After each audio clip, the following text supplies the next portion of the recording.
চলো কি আর করা যাবে, খালি হাতেই যেতে হবে। সকালবেলা তড়িঘড়ি পিএলিতে এসেছি, দিদির বাড়ির যে মেঠো রাস্তা। আমরা বিদ্যাধরপুর বাড়ি থেকে অনেক সকালে বার হয়েছি, কারণ জামাইবাবু যেদিন নার্সিংয়ে ভর্তি হয় যখন চলে গেছে তখন আমি এতটা অসহায় লাগছে কি বলবো। তখন আমি প্রথমে তোকেই ফোন করেছি যে ভাই বাড়িতে আমি ওই দিন প্রথম একা থেকেছি। সাথী এখন থাকছে, সারাদিন থাকবে, আর আমাকে তো কাজে বেরোতে হবে। মেন কথা আমি ভাবিনি তোর সঙ্গে আমার এইভাবে দেখা হবে। আমি ওরা এসে খুব খুশি হয়েছি, কিন্তু আমার মামাটা থাকে আর কি বেশি মজা হতো। তোমার মামির যখন বিয়ে হয়েছে তোমার মামির বলছে তুমি কি দরকার রান্না করতে পারো সাথী। নমস্কার, আপনারা সকলে ভালো আছেন তো? সাথী বিপ্লব ব্লগের আরও একটা সম্পূর্ণ নতুন পর্বে নবাগত পুরাতন সকল দর্শক বন্ধুকে স্বাগত জানাচ্ছি। আর এখন একেবারে অনেক সকালবেলা, চারিদিকে ঠিক করে পরিষ্কার হয়নি, কুয়াশাচ্ছন্ন হালকা অন্ধকার। তো এই মতো আমরা এখন বেরোচ্ছি পিয়ারলি। গত দুদিন ধরে তাই অসুস্থ না আমরা, যেদিন ফোন করেছে সেদিন রাত সাড়ে 12টা হয়তো সেদিন অসুস্থ। তার পরের দিন আমরা যাওয়ার পরিকল্পনা করেছিলাম, কিন্তু প্রিয়ঙ্কা আমাদেরকে জানিয়েছিল ওদের কিছু কাজ হসপিটালে ছিল, ওখানে গিয়ে আমরা জামাইবাবুর সঙ্গে দেখা করতে পারতাম না, বা আমাদের যাওয়াটা উচিত হতো না, কারণ ওদের আরও কিছু ফর্মালিটি ছিল, চেক আপ ছিল, ছেড়ে দেবে কি না দেবে সেটা বুঝতে পারছিলাম না। তো জামাইবাবু গত রাত্রে ফিরে এসছে সবাই, তো আমরা তারপরের দিন অর্থাৎ আজকে সকালে আমরা সবাই সেখানে যাচ্ছি, মানে দুজনে। তো সম্পূর্ণ পর্বটি কত স্কিপ না আর করে আমি বলছি দেখতে কি, থাকুন। আমি একটু তোয়ালে মাথায় দিয়ে যাবো, কারণ কুয়াশা, আর আমি কয়েকদিন আগে জ্বর থেকে উঠেছি, আচ্ছা আমি আর এইভাবে যাবো, ঠিক আছে। ট্রেনে ফ্রেনে হাওয়া ফাওয়া লাগবে। এমনি গরম আছে, কিন্তু কুয়াশাটা আমি মাথায় নিতে চাইছি না। দেখুন প্রচণ্ড কুয়াশা, দিদির ভিডিওতেও সকালবেলার ভিডিওগুলোই দেখেছি, সেখানে প্রচণ্ড কুয়াশা। তাই আমি একটু তোয়ালে জড়িয়ে যাবো বলে ভেবেছি, কারণ কুয়াশাকে আমি এখন প্রচণ্ড ভয় পাই। কয়েকদিন আগে আমি যে জ্বরে পড়েছিলাম, কুয়াশার তার একটা অন্যতম কারণ হতে পারে। কিন্তু ওয়েদারে কোনো ঠান্ডা ভাব নেই, যথেষ্ট গরম ভাব, গুমোট ভাব, মেঘাচ্ছন্ন। গাড়ির সাথে 6:03। তাহলে দ্রুত যেতে হবে তো। ভীষণ দ্রুত যেতে হবে, চলো। তার লাইট এখনও জ্বলছে, সকালবেলা উঠে ওরা বন্ধ করেও দেবে। কোনটা ধরতে পারবো তো, হ্যাঁ, একটু দূরে হাঁটতে হবে। আর 5টা মিনিট আগে উঠতে পারলে ভালো হতো। আমরা এখন বিদ্যাধরপুর স্টেশন থেকে টিকিট কাটছি। আমরা সময়ের মধ্যেই স্টেশনে পৌঁছতে পেরেছি, গাড়ি এখনও 2-3 মিনিট লেট আছে।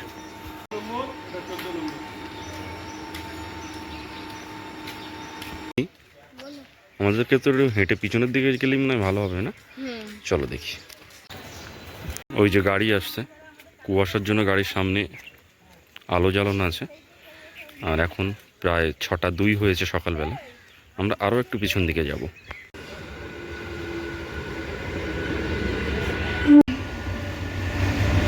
পরবর্তী স্টেশন কালিকাপুর।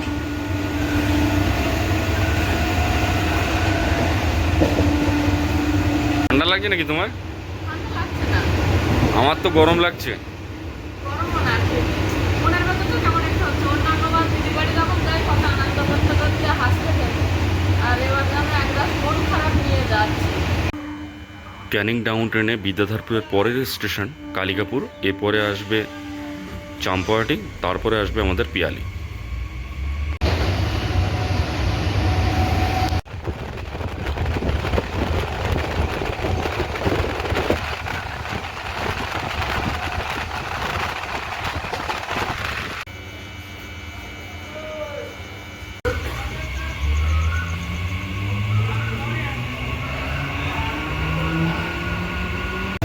পরবর্তী স্টেশন পিয়ালি।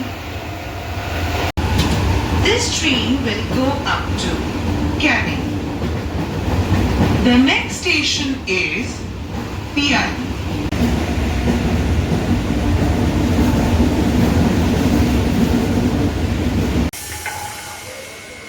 এই গাড়িটা শিয়ালদার দিকে যাচ্ছে ভর্তি হয়ে, আর আমরা টাউন ক্যানিং ট্রেনে এসে নামলাম। দোকান তো সব বন্ধ, কিছু নিয়ে। ভাবছিলাম যে বাচ্চা দুটো বাড়ি আছে, সকালবেলায় মনে হয় এরা খোলে না, সেটাই, একটা কোনো দোকান খোলা নেই। তাই তো দেখছি। চলো কি আর করা যাবে, খালি হাতেই যেতে হবে। ওই বলছে 6:15 বাজে। 15। হ্যাঁ, এই সময় অবশ্য দোকানপাট খোলে না কিছু।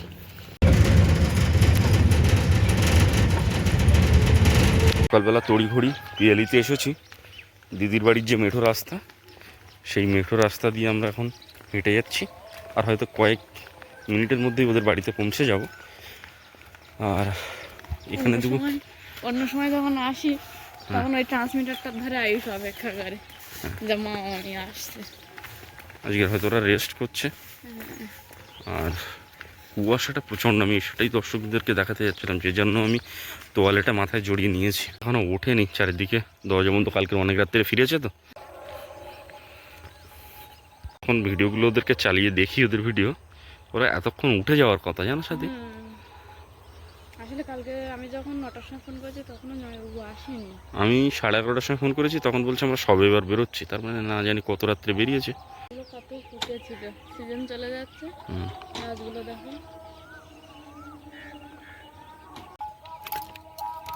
দেরি করো না তো, কালকে কটায় ঘুমিয়েছিলে? আমি রাত্রি ঘুমিয়েছি, আর আগের দিন রাত্রে তো পুরো জাগা। আমরা বিদ্যাধরপুর বাড়ি থেকে অনেক সকালে বার হয়েছি, কারণ জামাইবাবু যেদিন নার্সিংহোমে ভর্তি হয় দিদি মনে হয় সম্ভবত সবার আগে আমাদেরকেই জানিয়েছিলেন না। হ্যাঁ, 12টা 12:26 আমি তখন টাইম দেখি। ওই 6 না 26 মিনিট। আমরা জাস্ট 12টায় শুয়েছি আর তুমি ওই টাইমে ফোন করেছো, মানে সবাই হালকা একটা ঘুম। তারপর থেকে টেনশনে ছিলাম সকালবেলা, মানে তারপরের দিন সকালে তোমার ভাই ডিউটিতে গেছে অনেক লেটে। আমরা জানি যে আমরা হসপিটালে আসবো, তারপর প্রিয়াঙ্কা ফোন করাতে ওর মামা বললো ঠিক আছে, ও যখন আছে তাহলে আর একটা টেনশন নিতে হবে না, আমি বাড়ি আসলে যাবো। তো 12টার সময় বাড়ি আসার কথা ছিল, আমি ফোন করলাম ফের দিদিকে যে দিদি জামাই বাড়ি আসছে, তা বললো না ওদের একটু ছাড়তে দেরি হবে, জামাইবাবুকে আরো কিছুক্ষণ অবজারভেশনে রেখেছিল। তারপর রাতেও ফোন করলাম, বললো আসছে ওরা এখনো ওখান থেকে, মানে হসপিটাল থেকে ততক্ষণে বার হয়নি, সবে ডিসচার্জটা হয়েছিল। আর আজকে সকালে যেহেতু এখান থেকে আবার বিপ্লববাবু ডিউটিতে যাবে, তাই আমরা অনেক সকালে এসেছি। আর দিদিদেরকে ফোন করিনি, কারণ আমরা যত সম্ভব দিদিদের যখন ভিডিও দেখি দিদিরা ততক্ষণে উঠে যায়। আর যেহেতু মানে মনের মধ্যে দিয়ে দিদির একটা ঝড় বয়ে গেছে, তাই ঘুম না টেনশন সবকিছু মিলিয়ে দিদি আজকে একটু বেলায় উঠেছে না। আমরা এসে ফোন করেছি গেটের কাছে, তাও আমরা যে রাস্তায় যাচ্ছি সেরকম অবস্থায় ফোন করেছি এমনটা না। এই মানে দিদিদের যে মেন সদর দরজা সেখানে এসে দেখি লক করা আছে গেট, তারপর এসে ফোন করলাম, দিদি উঠলো, উঠে গেট খুললো, তারপর এই এখন বসে আছি, জামাইবাবু আছে। আচ্ছা দিদি, তুমি কি এখনো খুবই চিন্তিত? চিন্তা তো একটু, এই শূন্য মুখটা তো আমরা দেখতে চাই না। কারণ ওই সময় যা দমের কষ্ট হচ্ছিল, যেভাবে ও কষ্ট পাচ্ছিল, ও যখন চলে গেছে তখন আমি এতটা অসহায় লাগছে কি বলবো। তখন আমি প্রথমে তোকেই ফোন করেছি যে ভাই আমি জানি, কারণ ওখান থেকে ছুটে আসলে তুই আসতে পারবি। আর শাশুড়ি মায়ের ওখানে ফোন করিনি একটাই কারণে, রাত্রিবেলা, কারণ করলে সেজদার কাছে করবো, আর সেজদা মা এরকম পাশাপাশি থাকে, মা শুনতে পাবেই, আর বয়স্ক মানুষ শুনতে পেলে ভীষণভাবে টেনশন করবে। আমি দাদা ডিউটি বেরোবে, তারপরে দাদাকে জানাবো। তো দাদাকে জানিয়েছি সকালবেলা না, দুপুরের দিকে দাদাকে বলেছি দাদা ডিউটি যাক। আর তোকে প্রথম বলেছি, বলে যেন মনে হচ্ছে কারোর সঙ্গে একটু বলতে পারলেও হালকা লাগবে, এরকম একটা মনে হচ্ছে রাত্রিবেলা। আর পুরো ঘরটা যেন ঘুরে বেড়াচ্ছি, মানে কি করব, অস্থির অস্থির লাগছে। আর আয়ুষ একা ঘুমোচ্ছে। আর এই বাড়িতে আমি ওই দিন প্রথম একা থেকেছি, কারণ এইখানে ফাঁকায় বাড়ি আমি কোনোদিন একা থাকিনি। তা ওই যে কয়েক ঘন্টা, ওরা যে 11টায় বেরিয়ে গেছে আর ওই সকাল 5টা পর্যন্ত, ওই কয়েক ঘন্টা যেন আমার মনে হচ্ছে কয়েক বছর আমি কাটিয়েছি ওই রাতটা, এরকম একটা অনুভূতি। তারপরে তো সারাদিন কেটে গেল, রাত্রিবেলায় এসছে। কিন্তু হ্যাঁ, এখন অনেকটা সুস্থ হয়েছে, কিন্তু ওর চোখে মুখে একটা বিরাট ক্লান্তি, একটা যেন কেমন একটা হয়ে আছে মানসিকভাবে। চিন্তা করছে নাকি জানি না, কিন্তু শারীরিকভাবে অনেকটা। জামাইবাবু তো করছে, সে জামাইবাবুর কাছে আমরা যাব। তোমার এই যে মানসিক উদ্বেগ আর যে সমস্যা, এই সমস্যাটা একা শুধু তোমার নয়, এটা আমাদেরও সমস্যা, আমাদের সবার সমস্যা। আমরা যেভাবে এসছি এটার একটাই উদ্দেশ্য, মানসিকভাবে আমরা তোমাদের পাশে আছি যেভাবে, আমার তো আজকে বাড়ি চলে এটা আমাদের যাওয়া। কর্তব্য। আর ও তোমার ভাই অসুস্থ ছিল বলে আমি এবারটাই এতদিন ছিলাম, না হলে তো চলেই যায়। শরীরটা জ্বর হচ্ছে। আর জ্বর হওয়ার পর আমার 3 দিন অফিসে ছুটি হয়ে গেছে। আমার এখন ছুটি নেওয়াটা ভীষণই টাফ। তবে হ্যাঁ, ছুটি আমাকে একবার 100% ইমার্জেন্সিতে কখনো কখনো নিতে হবে, সেটা এক্ষেত্রে হোক আর ও ক্ষেত্রে হোক। সেটা আর ওদিকে ঝড়খালিতে মা বাবার ওষুধ সাথীর কাছে আছে। মানে আমি মানে কখনো কখনো সময় এমনভাবে পরীক্ষা নেয় যে তুমি কোনটা করো দেখি। ঠিক আছে। রাতে ফোন করলো, বলছে যাও ওখান থেকে ঘুরে আসো একটা দিন। মাসি তো কালকে আমি মাসিকে বলি না যে নিজেরাই সবসময় অসুস্থ থাকে, তা দেখি তুমি মনে হয় বলেছি মাকে, জানছো মা আমি কালকে বাড়ি যেতে পারবো না, 3-4 বার ফোন করেছে। দিদিদের বাড়ি যাবো আমি। বলছে ঠিক আছে যাও একটা দিন ঘুরে আসো। আর সবচেয়ে বড় মানে অনেকটা মানে কতটা সাপোর্ট পেয়েছি সেটা বলে বোঝাতে পারবো না, যে প্রিয়াঙ্কা এই মুহূর্তে আমাদের কাছে একদম রিয়েলি আমি এটাকে সবসময় বারবার বলি। ও এখান যখনই থেকে বল ওর বাপিকে সাহস করে নিয়ে গেছে ওই রাত্রি স্কুটি করে, কারণ 3 জায়গায় ফোন করেছি, কারো কোনো টোটো এই সামনে 2তলা বাড়ির টোটো, তারপরের বাড়ি টোটো, তারপরের বাড়ি বটগাছ তলায় টোটো, কিন্তু তারা কেউ বাড়ি নেই সেই দিন। এরকমই হয় যখন মানে এবারে মাঝখানে যে বাড়িটা, ওই দাদাটা বলছে কি আমার গাড়ি বাড়ি আছে, তোমাদের যদি কেউ চালাতে পারো তো নিয়ে যাও, ডাক্তারখানায় যাওয়ার কথা শুনে। প্রিয়ঙ্কারা নিজে কি খবর? ডিটক্স ওয়াটার আচ্ছা ঠিক আছে, thank you so much. Thank you. হ্যাঁ থ্যাংক ইউ বলে ছোট করবেন না। ঠিক আছে আমি তাহলে ধন্যবাদ বললাম। আচ্ছা তুমি ওটা টেবিলে রাখো, তুমি আর আমি একসঙ্গে খাবো তো। হ্যাঁ বাতি আসো। হ্যাঁ হ্যাঁ তুই খেয়েছি তুই।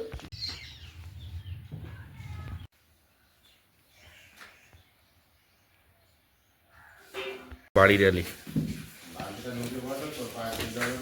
এটা বাড়ি বাড়ি ভাব আছে মনে বলো। চন্দ্রমুখী তো, চন্দ্রমুখী সব।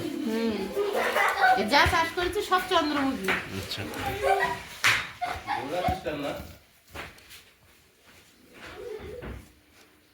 সাথে আর বিপ্লব এসেছে,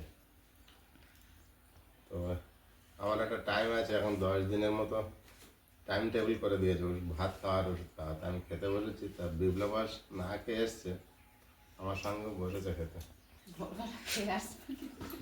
আমরা সকালবেলা যখন ঢুকেছি সেখান থেকে এখনো পর্যন্ত খাওয়ার আগে পর্যন্ত এইটুকু টাইমের মধ্যে কতবার ওষুধ খেলে তুমি? দুটো। খাওয়ার আগে 2টো ওষুধ ছিল, আর খাওয়ার পরেও এখন ওষুধ আছে। জামাইবাবুকে একটা সঠিক টাইমে খেতে হবে, আর সঠিক টাইমে ওষুধটাও খেতে হবে। আর যে চিন্তিত হয়ে গেছিলাম আমরা, আমার শ্বাসকষ্টটা সত্যি খুব চিন্তার কারণ। অন্য কিছু হলে তবু তো একটা ভেবে নেওয়া যায়, তো আমরা একটু দুশ্চিন্তা ছিলাম। আর তুমিও শরীরের প্রতি খেয়াল রাখো, সময় মতো খাওয়া দাওয়া ওষুধপত্র যেটা আছে সেটা যেন কন্টিনিউ থাকে। একটা চাট বানিয়ে দিয়েছে। কে বানিয়েছে? ওনারা ওনারা বানিয়েছে? ডাক্তার। আচ্ছা দিদি তুমি এখন খাবে না নাকি? না আমি খাবো, সে প্রিয়াঙ্কা কোথায় আসুক সবার খাইয়ে দিই, সাথে এখনো বসিনি। আর সেই আমি সঙ্গে প্রিয়াঙ্কার সঙ্গে খাবো। ওই প্রিয়াঙ্কার সঙ্গে খাবে? তাহলে আমি ওদের সঙ্গে খাবো। সেই সঙ্গে তোমার এই চাষের চন্দ্রমুখী আলু কিন্তু প্রশংসা পাওয়ার যোগ্য, খেতে সত্যি সুস্বাদু। কেনা আলু একটা আলাদা আর এই মাঠের আলু একটা টেস্ট আলাদা, তাই না? সেটা তো দেখছি।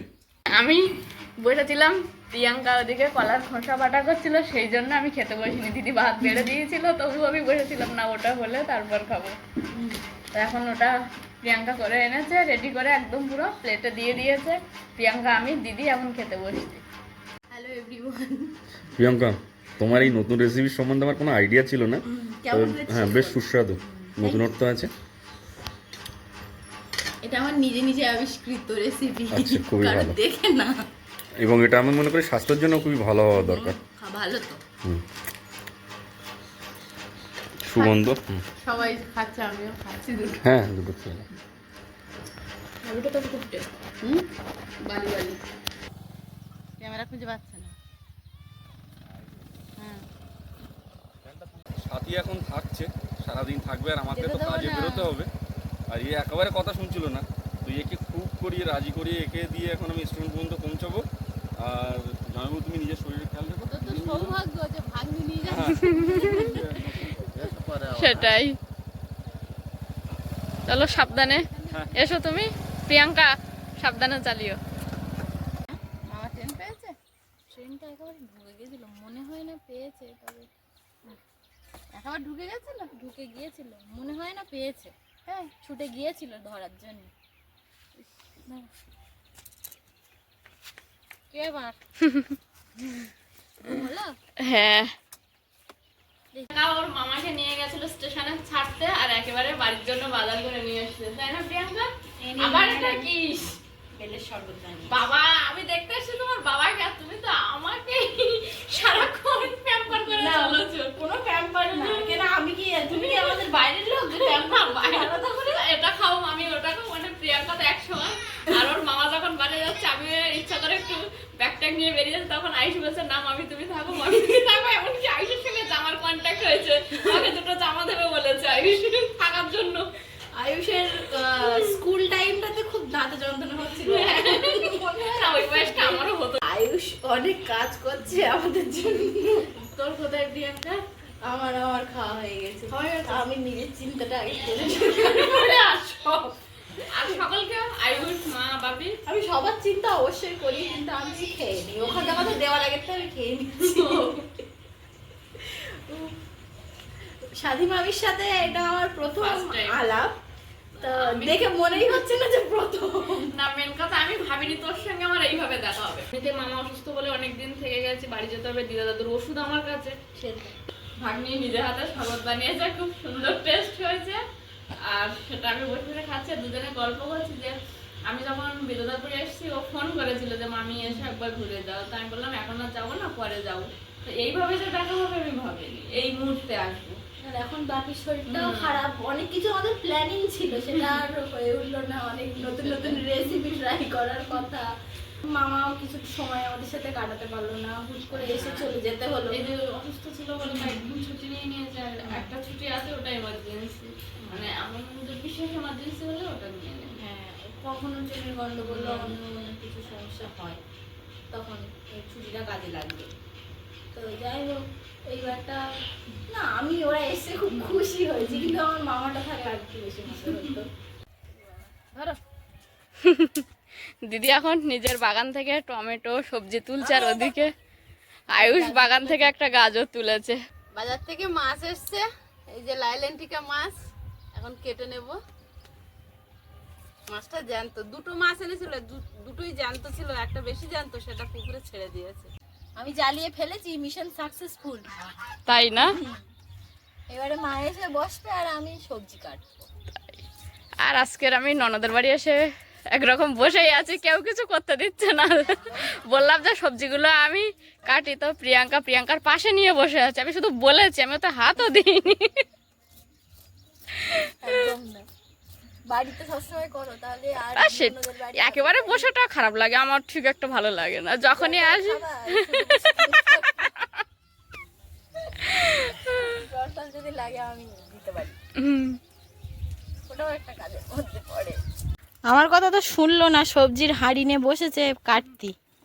কি করবো ওদি বলো তো, শুধু শুধু বসে থাকতে ভালো লাগে। শুধু শুধু বসে থাকতে ভালো লাগে, এত করে বললাম আমি করছি। আমি আর কি বলি বলো? আর এদিকে মা উনুন জ্বালাচ্ছে, আমি জ্বালাইছি যদিও, তা সে নিভে যাচ্ছে, হচ্ছে না হচ্ছে না।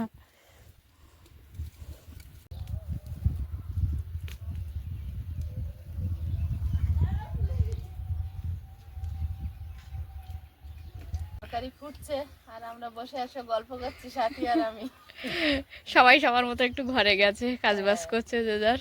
এতক্ষণ সবাই এক জায়গায় গোল টেবিল করা হচ্ছিল, তার মধ্যে তো আয়ুষ আর আমার খুনসুটিটা ছিল, সঙ্গে প্রিয়াঙ্কা হয়ে গেছে। আর আইসের বাবা একটুখানি গিয়ে আবার শুয়েছে, মাঝে মাঝে একটু ভিডিও করে দিচ্ছিল, মাঝে মাঝে একটু পিছনে ঘুরছিল। একেবারে শুয়ে বসে থাকতেও পারে না, কিন্তু যখন শরীরটা একটু দুর্বল আছে তো মাঝে মাঝে গিয়ে একটু শুয়ে পড়ছে, আবার কিছুক্ষণ পর উঠে আসছে। দিদি দুপদে রান্না করেছে, আমরা চারজন খেতে বসছি। দিদি বললো একসঙ্গে খেতে চেয়েছিলাম, দিদি বললো একটু পরে বসবে, আমাকে বললো তুমি বসে বলো। তো এখন প্রথমে শুক্তো দিয়ে খাচ্ছি। মামির হাতে রান্না হবে একদিন, কি খাওয়াবে বলো? মামি রান্না বান্না খুব একটা ভালো পারে না, যা শিখেছে মামার থেকেই টুকটাক করে শিখেছে। তাছাড়া কি পারো? তোমার মামির যখন বিয়ে হয়েছে, তোমার মামির বলছে তুমি কি তরকারি রান্না করতে পারো? সাথী বলছে আমি আলুর ডাল, আলু সেদ্ধ। আলু সেদ্ধ। আলু সেদ্ধ, হ্যাঁ, আলুর ডাল না, আলু সেদ্ধ। মানে আলু সেদ্ধটা তো তরকারি না, হায় ভগবান। গরম হচ্ছে, পাকা চালিয়ে দেবো একটু। তো বিপ্লব এখানে একা থাকে, বউ আসলো তো একটু থাকার খাওয়ার সময় পাইনি। আলু সেদ্ধ সকালবেলা খেয়ে বলছে আলুটা খুব টেস্ট, অল্প কটা দেই, যখন একটু রুমে থাকবে একটু সেদ্ধ টেদ্ধ করে খেতে পারবে ওখানে। হাত দিও না, আমি বয়ে নিয়ে যেতে পারবো না। বেশি দেইনি, আর পারবো না আমি বয়ে নিয়ে যেতে। আলুগুলো বড্ড ডাল হয়েছে, আলু পোকা লাগে আমাদের এখানে, আলুতে পোকা লেগেছে না? এই দেখো এই কটা এটা কি ঠিক হলো তুমি বলো? এই কটা বাড়ি হয়েছে, একটু খাবে ওখানে, একলা থাকে বাইরে। একটুখানি গেলেই তো টোটো নাম লিখতে। হ্যাঁ একটু নেই, আমি দাগিয়ে দিচ্ছি। আয়ুষ প্রিয়াঙ্কা ওদিকে ঘুমাচ্ছে, দিদিরাও ঘুমাচ্ছিল, আমি অনেকক্ষণ দিয়ে রেডি হয়ে বসে আছি, বাড়ি যাবো। একটু মেঘ করে তো দিদিরা ঘুমাচ্ছিল বলে আমি আর ডাকিনি। এখন দিদিরা উঠেছে, আবার দিদি ভাইয়ের জন্য আলু পাঠাচ্ছে আমার কাছে। আমি বললাম দিতে হবে না, তার দিদি আর কথা শুনলো না। এখন আমি বেরিয়ে পড়েছি। দিদি দেখো, নিজেদের খেয়াল রেখো, জামাইয়ের একটু খেয়াল রেখো, এমনিতেই রাখছো, আর এই কটা দিন একটু ভালো করে রেখো। যাই হোক, নিজের প্রতি একটু যত্ন নাও, কাজকর্ম তো সব সময় করতে হবে, তার মধ্যে এসো সময় খুশি আবার। হ্যাঁ আবার আসবো। খুব একটা হচ্ছে না, সবাই সবার মতো কাজ সংসার সবকিছু নিয়ে। যখন ফার্স্ট সকালে আসছিলাম তখন একটাই কথা মনে পড়ছিল, যতবার এসছি এর আগে আয়ুষ থেকে ট্রান্সমিটার ধরে দাঁড়াবে, দাঁড়িয়ে উঠে দেবে। আজকে সব ঘুমাচ্ছে। আজকে ঘুমাচ্ছিল, আর যাই হোক শরীরটাও খারাপ। বলছি না, তোমার ভিডিও দেখি যে তুমি অনেক সকাল সকাল ওঠো, কালকে কুয়াশা থাকে, সেইভাবে তোমাকে আগে তো ফোনই করিনি, তোমার গেটের কাছে এসে তাই ফোন করলাম। আমি জানি তোমার আসবে, কিন্তু যেন জেগে আছে, কিন্তু চোখ একটা জ্বালা হয়, মানে খুলতে ইচ্ছা করছে না, এরপরে শুয়ে আছে। আর কালকে ওই এসছে, তাও অনেক রাত পর্যন্ত